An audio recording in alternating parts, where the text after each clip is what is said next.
So this was going to be a really serious video about property, and it's ended up with me just trying to stop myself being nibbled by this rogue pony. I suppose that shows that things don't always go to plan.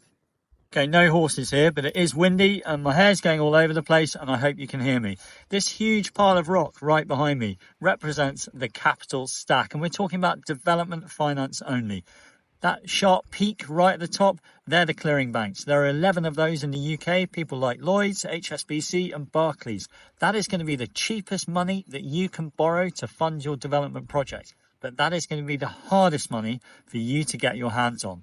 And it's going to be the hardest money because you're going to have a lot of experience in previously completed projects that are profitable, and the project that you're approaching them with to ask them for money is going to have to be absolutely nailed down. Everything ready to go in order with a great contracting crew lined up to deliver your project.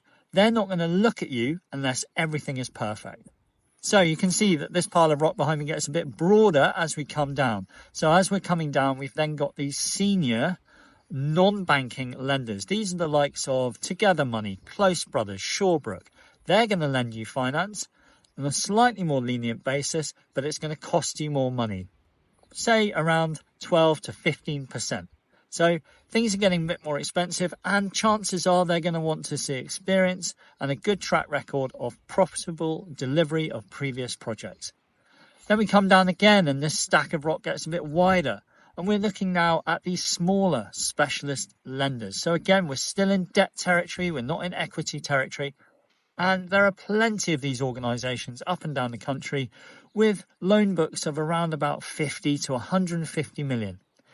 Their leniency towards your experience and the risk profile of your project is likely to be slightly wider and broader, but that means that the cost of the money they're going to give you is going to come in at around about 16 to 22%. So it's really expensive money. You don't want to be borrowing this for any more than 18 to 24 months. Right at the bottom of the stack, it's really, really nice and broad because there are loads of people in this space. And now what we're looking at is private finance. Be careful with your words here. Private finance is different to private equity.